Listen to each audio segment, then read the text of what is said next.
But కాకపోతే నేనేమంటా అంటే 8 years వరకు నన్ను ఒకలా చూశారు కదా. సో 8 years తర్వాత కూడా కొంచెం చేంజ్ ఉండాలి, ఒక ట్రాన్స్ఫర్మేషన్ ఉండాలి. యాజ్ అన్ ఆర్టిస్ట్గా లుక్స్ మారుస్తూ ఉండాలి, ప్రాజెక్ట్కి డిఫరెన్సెస్ ఉండాలి. అది కాస్ట్యూమ్స్ వైజ్లో, లుక్ వైజ్లో కూడా మనం చూసుకుంటూ మెయింటైన్ చేసుకుంటూ ఉండాలన్నమాట. బికాస్ ఆఫ్ తెలిసిందే కదా మీకు ఎంత కాంపిటీషన్ ఉంటుంది, ఏ ఫీల్డ్లో ఉన్నా సరే కాంపిటీషన్ ఉంటుంది. సో ఇది గ్లామర్ ఫీల్డ్ కాబట్టి కొంచెం మెయింటైన్ చేసుకుంటూ ఉండాలి.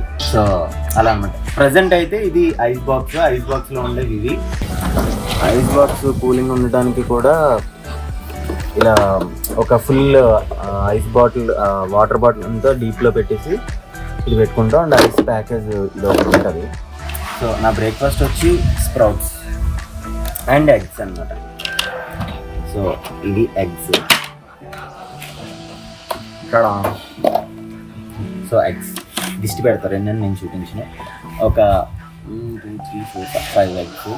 నేను ఒక హోల్ ఎగ్ తింటాను, మిగతాది ఓన్లీ ఎగ్ వైటే తింటాను. ఏంటంటే ఎవరైనా సరే డైట్లో ఉండేటప్పుడు నేను డైట్ చేస్తున్నాను, ఏమీ తినకపోతే తగ్గిపోతానని మాత్రం ఎప్పుడు అనుకోవద్దు.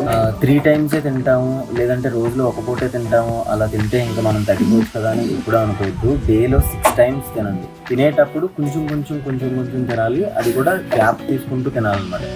సో అలా తింటే మనకి బాడీలో అసిడిటీ కానీ ఏవి ఫామ్ అవ్వవు అండ్ ఈజీగా వెయిట్ లాస్ అవ్వచ్చు. ఎగ్స్ తినడం కూడా చాలా కష్టం, ఎందుకంటే నాకు చిన్నప్పటి నుంచి నాకు ఎగ్ అంటే అసలు నచ్చేదే కాదు.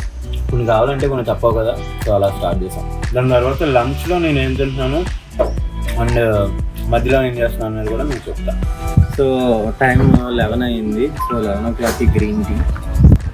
యాక్చువల్గా అయితే విష్ణు గ్రీన్ టీకి బదులు అదేదో హైబిస్కస్ టీ అనే ఏదో ఉంటుంది, అది ఇస్తుంది. బట్ అది ప్యాకెట్స్ అయిపోయినట్టుంది. సో ఇది నార్మల్ లిప్టన్ గ్రీన్ టీనే. 11 o'clock ఆ టైంకి ఒక గ్రీన్ టీ తీసుకుంటాం.